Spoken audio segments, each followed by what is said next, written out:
All right, you guys, I'm on my daily walk. I'm on my daily walk. That's the, what is this thing here now? The Eiffel Tower. Sometimes I have no idea. The Eiffel Tower is not yet lit because it gets dark much later now. But I love this little stroll. And, but I like to multitask. So what do I want to talk about? I have no topic, but I do recall reading earlier today that Harry can, one of the royal experts, or an expert who is not a royal expert technically, whoever he was, I have no idea, but he said that Harry can do sort of reputational damage control by keeping his connection to the royal family at all costs. In other words, he can't ever lose his link to the royal family. He has to keep up with all of these sort of, all of these initiatives, such as the Invictus Games. And without the link to the royal family, in other words, he's toast. You know what I mean? This is according to the royal expert. And because the royal family is basically the whole reason why Harry and Meghan are who Harry and Meghan are.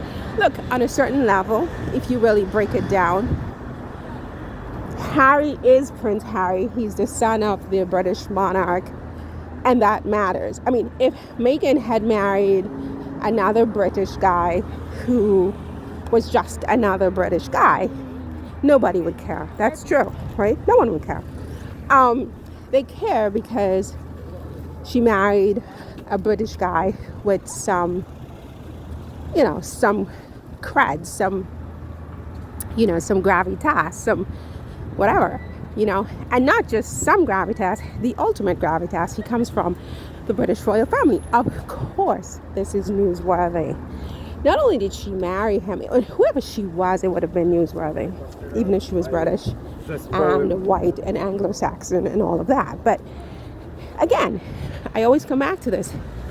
It is her bio that really just jumped the shark on this one.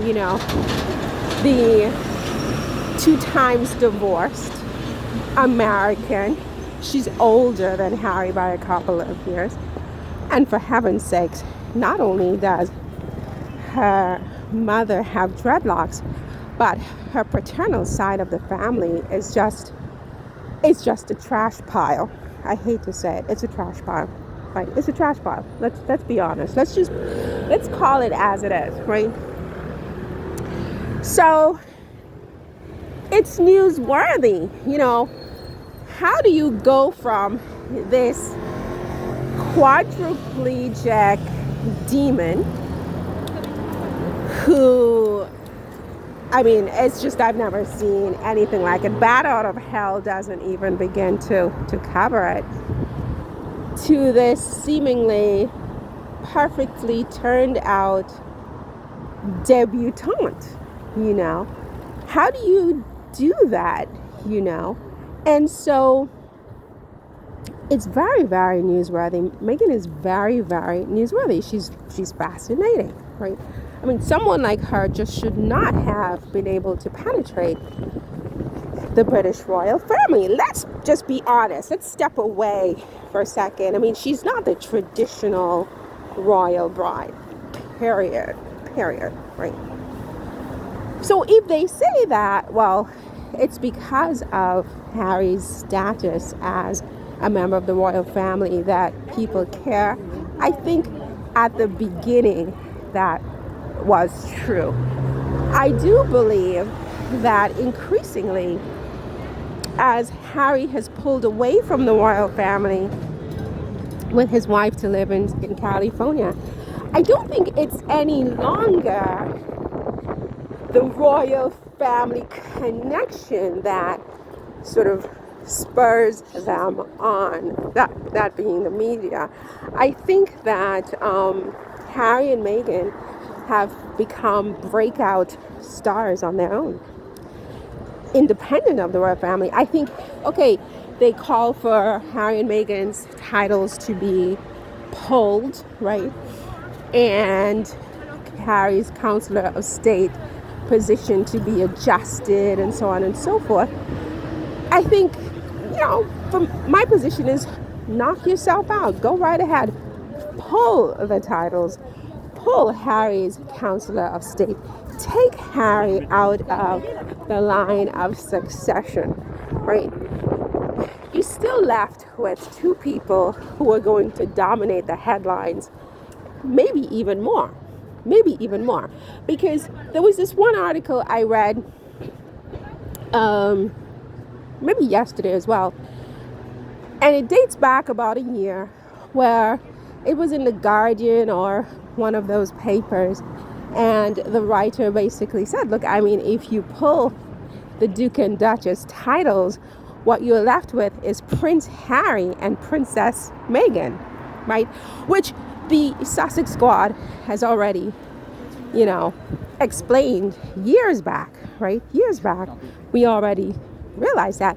You pulled the Duke and Duchess, now they're Prince and Princess. You made it worse, right? You made it worse because Harry is still the son of King Charles, unless we're going to somehow have King Charles denounce his paternity biologically and legally as well, right? So you can't really take away Harry's birth, right? He was born, right? And the King of England accepted him as his son, right? Whatever the actual biology is irrelevant, right?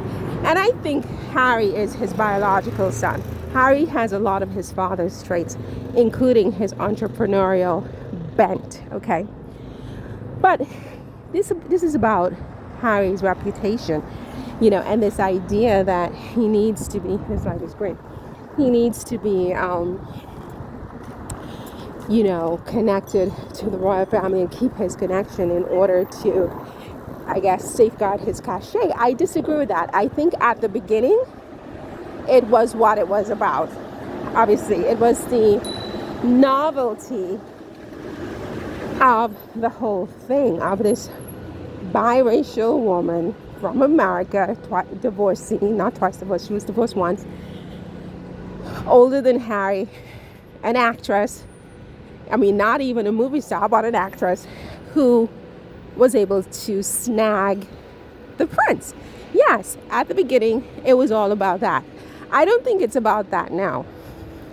I think it's about the life they have carved out for themselves, despite the fact that they no longer are closely aligned with the pulse and epicenter of the royal family. They have created their own story at this point, and people are following them not because of the royal family, but in spite of the royal family, because really no one is following the royal family. No one is following the royal family. Think about it. Charles and Camilla are not followable, and I don't think they ever said they were. They are two septuagenarians who are quite dull. Charles is sick, God bless him, right? God grant him the serenity, right? But he's not, his virile days are over. He can barely toddle to the limousine, right? It's over for him. He's not a headline. No one cares. The only headline of his that will be remotely interesting is when he dies. Now, that may sound unkind, but the fact is we are all going to die, and most of us will not have a headline. So he's ahead of us. He will get a headline, right? And it will be a big one.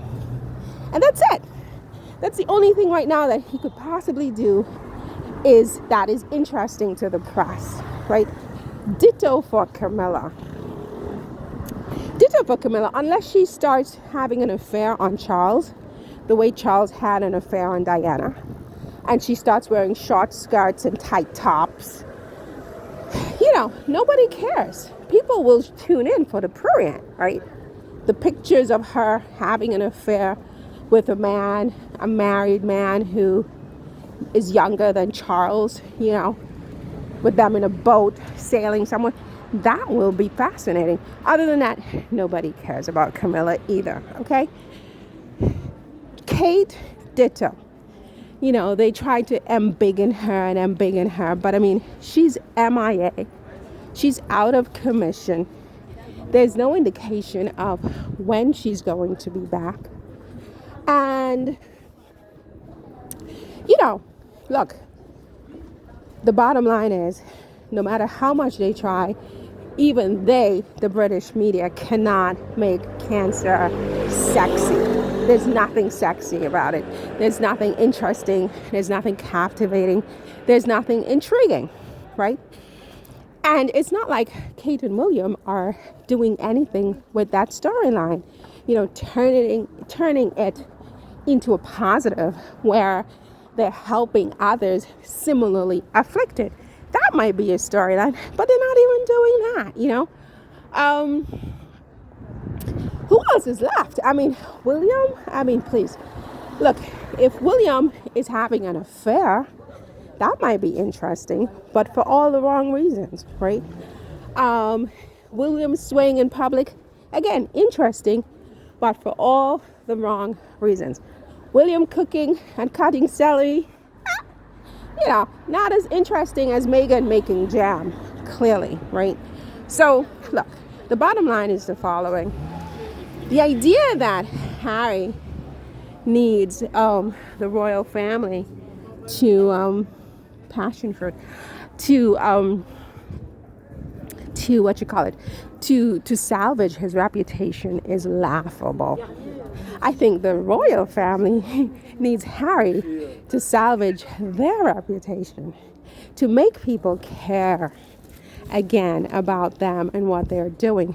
It is the royal family who needs Harry and Meghan to salvage the royal family's reputation.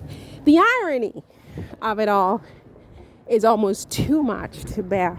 Anyway, you guys, let me go. See you in the next one. Take care. Bye.